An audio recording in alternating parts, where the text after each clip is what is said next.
Hello everyone, it's me again. And today is National Batman Day. Yes, today is Batman Day.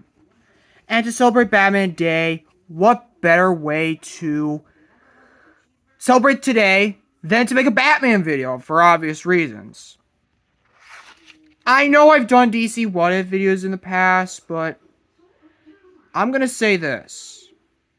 I was gonna release What If Batman was the first superhero movie instead of Superman 1978 today, but I had other things.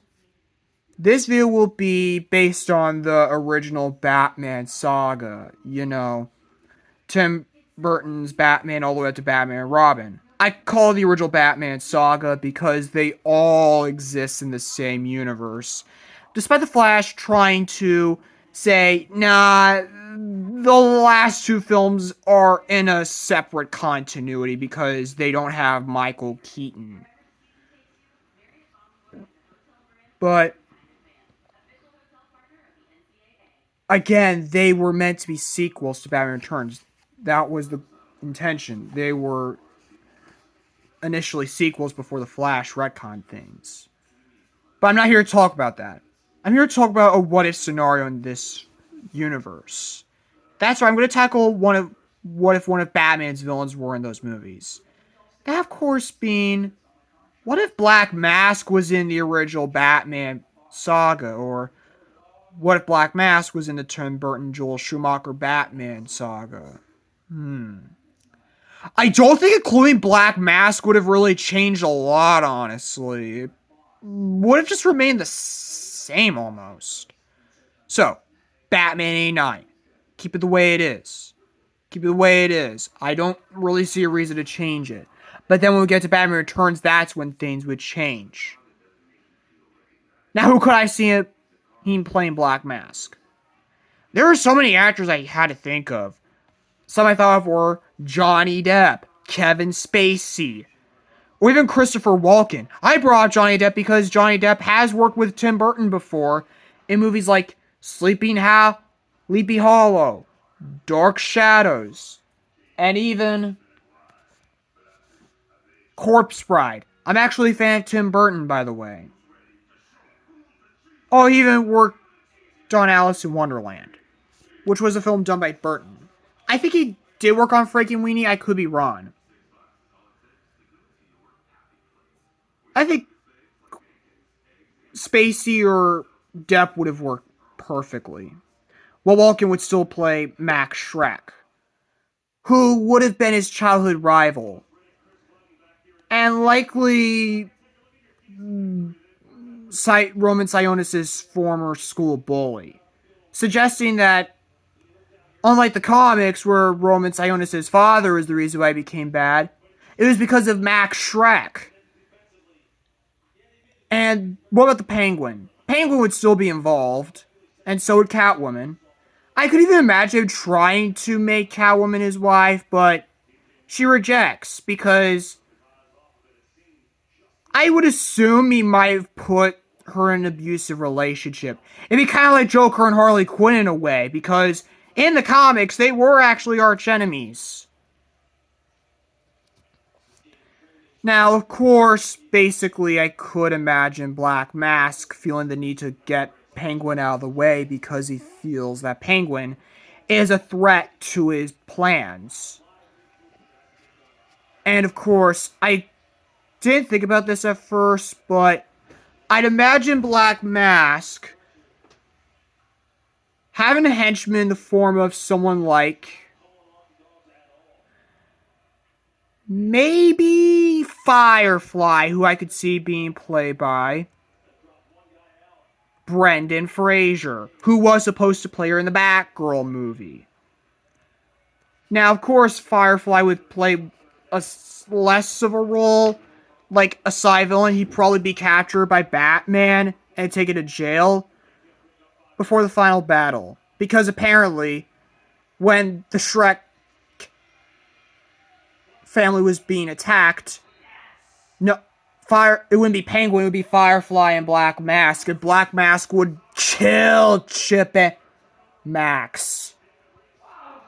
And of course, Black Mask could lament that this was how he killed his family, such as his father, brother, and mother. And of course, rather than kidnapping the children so he could drown them, it's because he wants to make the children criminals when they grow up. And Batman has to stop Black Mask. He doesn't wear the mask yet. He's still Roman Sionis for the time being. And I could even imagine having kidnapped Penguin as well. And so Batman kind of have to team up to stop Black Mask. In the end, Black Mask is seemingly dead because you know what happened to Max Shrek? Yeah, that would happen to Black Mask. But rather than Penguin dying, he actually would have been sent to jail. And Catwoman's fate would have been left up in the air. In the end, Sionis would be sent to the hospital, and this would set up Black Mask for the next movie. Now, how would this affect Batman Forever and Batman and Robin? I think Tim Burton actually somehow would have directed Batman Forever in this timeline. He may have actually returned somehow in this timeline. Maybe parents wouldn't have complained about Batman Forever, not Batman Forever, Batman Returns being too dark in this timeline. And Black Mask would return as the villain in Batman Forever. I think he would be rivals with, Two-Face, who had been played by Billy Williams, and Michael Keaton would have returned. Maybe even Catwoman does create a love triangle between Batman and Chase Meridian. And of course, Riddler would be like Black Mask's henchman. In the end, Black Mask would have kidnapped not only Selina Kyle, but Chase. I would imagine Selina's whole subplot being similar to that of Rinsler's What If Catwoman was in Batman Forever video. And so Black Mask would force Batman to save Chase or Selina. In the end, Batman fails to save Chase because Chase would die, or maybe Robin saves Chase, I don't know. But to show how much of a monster Black Mask is, like in the comics, Chase dies. Whereas Selina would be saved. And you know what happened to Two-Face at the end? Yeah, that would happen to Black Mask. It would still be an accident, but still. But Two-Face and Riddler would have lived and been sent to Arkham Asylum. And this would likely have been the end of the Tim Burton Batman trilogy, or in case if the film still did well, we would have then gotten Batman and Robin, which would have remained unchanged. I hate that movie. And Black Mask and Firefly likely would have returned in the unmade Batman Unchained film. So that's what if Black Mask was in the Tim Burton Batman saga. Now, could Black Mask have worked? Yeah, I could have seen Black Mask in these movies. But should he have appeared? Maybe. Maybe if they did a Catwoman spinoff that was set in the Burtonverse and not its own separate continuity, I could have seen Black Mask as the villain and not the Legion of Good. Now,